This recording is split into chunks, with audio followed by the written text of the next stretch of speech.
Yale Podcast Network.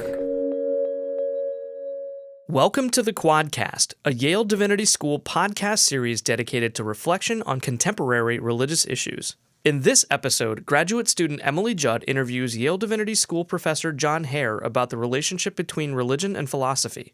Professor Hare argues that philosophy is part of daily life. Whenever we're trying to be clear about what we care about, we're doing philosophy. Professor Hare discusses how different faiths are part of the same intellectual family. The great Christian scholastics in the Middle Ages learnt their Aristotle through the Muslim commentators. And Professor Hare talks about working for the U.S. government and disagreeing about human rights with the State Department. The way philosophers and theologians can be helpful in Congress is to lay out, as it were, the middle ground between those very high, very abstract values and the concreteness of policy. Welcome, Professor Hare, to the Quadcast. I'm glad to be here. So what are the key rational arguments for the existence of God? I think there are three. One argument is from the existence of the world. Why should there be anything at all? One argument is from the beauty or order of the world. For me, the best argument is from morality and the question, why should we try to be morally good? What, in the end, is the justification for the moral demand? And you actually wrote a book titled Why Bother Being Good? ? Yes. Exploring why humans should act morally. And it brought to mind this famous quote that I've heard many times. Quote, I asked God for a bike, but I know God doesn't work that way.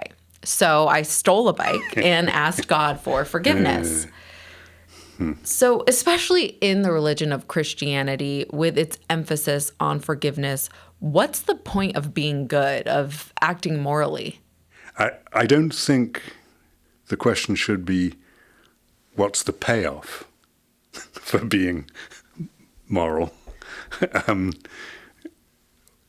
The question should be, what is the justification for being moral? And in my view, in the end, the justification is obedience. It's because God tells us to live that way, and we want to be obedient to God. And what do you think is the proper relationship between faith and reason? Is it a mutually dependent relationship, or does the word faith somehow imply a trust that does without reason? I don't think so. I don't think that faith does without reason. I don't think humans can do without reason. We are rational animals. Mm-hmm. And the way I like to put it is from Augustine. I believe so that I might understand. And that there are some things we can understand through believing that we wouldn't be able to understand without that. And that doesn't cut off the reason from faith. It brings them very closely together. And for a religion to be considered authentic, to what degree should it be able to provide answers to fundamental philosophical questions like the ultimate meaning of life? I don't think that religion gives answers in the sense of tying everything up neatly. I think that religious people still have questions, deep questions, like Mother Teresa, deep questions about God and about the world. But what religion does is to give you a frame for those questions, so that when you ask those questions, you're bringing in the whole of experience. And human experience is religious experience. Religion is utterly pervasive in human society. And so when we ask these questions from a religious point of view, we bring in that framing. You teach a class, and it's called the Philosophy of Religion? I do. Do you evaluate religion based on philosophy? Yes, but it's not as though philosophy is neutral ground where we could bring all the religions and evaluate them without any prior commitments. I don't think there is any neutral ground in that way. But what philosophy does is it explores questions like, what is the good human life? Or what is the relationship between God and time? Questions like this, which arise in the religions, but the religions don't settle them. And philosophy gives us some equipment for thinking more deeply, more pervasively about those questions. Are there any philosophical methods that we can apply to our daily lives? Yes. I think the reason I went into philosophy when I was an undergraduate and I was wondering what to do with my life. And I thought of lots of things. I thought of being a lawyer or a diplomat. But I found that philosophy helps you be clear about the things you care most about. And I think that's very valuable, that kind of clarity. And we can apply that. We don't have to have a PhD to do that. I think whenever we're trying to be clear about what we care about, we're doing philosophy. One of my favorite theologians is the medieval Muslim Imam Al-Ghazali, whose most famous book is called The Incoherence of the Philosophers. He argues that religion and philosophy are at odds, and he rejects the Greek philosophers entirely. Al-Ghazali didn't believe in the reconciliation of religion and philosophy. What do you make of that? He was followed by Averroes or Ibn Rushd, Another who wrote Muslim a book called another Muslim theologian who wrote about the incoherence of the incoherence. The response. This was the response. But I think within the Muslim world, Al-Ghazali won that battle. And I regret that, because there was a great tradition of Muslim philosophy that got lost. But one thing I've been discovering, and partly through my students, is that the great Christian scholastics in the Middle Ages learnt their Aristotle through the Muslim commentators. And so actually that tradition didn't die. It got another life. And we're the beneficiaries of that. And I think the more we study that, the more we will see that the Abrahamic faiths belong in a single intellectual family. So is it possible, do you believe, to reconcile philosophy and religion? So I don't see those actually as independent. So when I think about my own religious tradition, which is Christian, when I look at the Christian scriptures, when I look at the book of Hebrews, when I look at the Gospel of John, I see philosophy is already there. And I think the idea that Athens and Jerusalem have nothing to do with each other is a mistake right from the beginning. And the same is true about some of the Hebrew scriptures and the wisdom literature. There's a lot of philosophy in there already. Now, you mentioned the Gospel of John. The beginning of the Gospel of John appropriates the Greek philosophical concept of logos, which is the Greek term for word. Logos is applied to Jesus. That is to say that Jesus is logos. Does religion give up too much when it uses philosophical terms? Yeah, I don't think so. First of all, when we say logic, in the modern sense, that means formal logic. And that's not what the Gospel of John is talking about. So logos, or word, logos also means account or explanation or reason. And to say that Jesus, the second person, to say that Christ, the second person of the Trinity, is the logos, is to say that Christ is the origin and the destination of everything. The fundamental explanation of everything. And I don't think that limits Christianity. I think it would limit it if we said, that's the whole story. Jesus is the Logos and nothing else. Mm-hmm. But actually, John goes on to tell us a lot about the life of Jesus. And in the great philosophers like Thomas Aquinas, you've got the doctrine of God as the Logos in what he calls the Five Ways, which is about 2 pages of the great Summa Theologiae. And then you've got hundreds of pages of the rest. So it's not as though the philosophy is giving you the whole thing. If you said philosophy was giving you the whole thing, that would be too limiting. Mm-hmm. But we shouldn't say that. And this spring semester, you are teaching a course on the theology of Plato and Aristotle with the idea that these Greek philosophers can be used as sources for Christian reflection.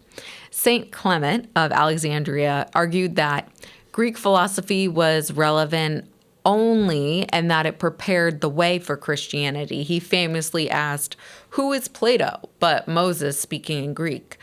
What do the Greek philosophers offer for Christian reflection that's not already found in the tradition? So going back to my earlier answer, I don't think we should see these as totally independent entities. I think philosophy and religion are already enmeshed with each other. But what does philosophy add? Well, if we want to think about questions like I mentioned, like God and time, or what kind of freedom do we have, or what is the best human life, these sorts of questions, then philosophy has a lot of subtle distinctions and a lot of equipment to think about these things more clearly. Mm-hmm. If the goal is clarity, philosophy gives us some techniques, some tools for doing that better. Let's say that I was having an existential crisis yes. in my life. What you mentioned before, a question, philosophical question that I could ask myself, but is there a structure? How do I evaluate that I'm answering these philosophical questions correctly? How do you evaluate that? Well, you have to think about your own reason. Are you making sense to yourself? Then you have to check with other people. Are you making sense to anybody else? And to the whole tradition of reflection about these questions, because these questions never arise in a vacuum. Mm-hmm. There's always a social and political context. Mm-hmm. And we need to be aware that when we use this language of freedom or rights or time, when we use these terms, the history of reflection is built into the terms. We're entering into a conversation when we use that language. Now, you've been involved in the field of international relations and working for the Foreign Affairs Committee of the U.S. House of Representatives. Can you talk about that work and how theologians can assist politicians? Yes, I was working for the House Foreign Affairs Committee on Europe and the Middle East. And I wrote legislation. And Which legislation? Do I like it? No, I'm kidding. I wrote legislation about funding Americans to go and live in Russia and Russians to live in the United States. Wow. Which passed, actually. And this was under Reagan a long time ago. Mm-hmm. And so I worked on the nuclear freeze resolution, and I worked on foreign assistance from the United States to Central America. What does a philosopher or a theologian contribute? Well, politics operates with values. Mm-hmm. Often there are values in conflict with each other.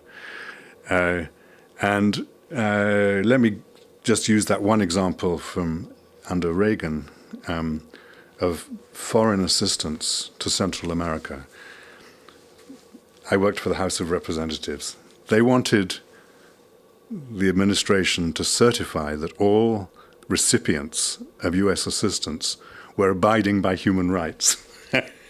and then we had to spell out what are human rights. And we had a disagreement with the State Department about what human rights amount to. These are philosophical questions. And it needs somebody who understands the conceptual map to do that well, to lay out what these concepts are and where they conflict. So I think that the way philosophers and theologians can be helpful in Congress is to lay out, as it were, the middle ground between those very high, very abstract values and the concreteness of policy.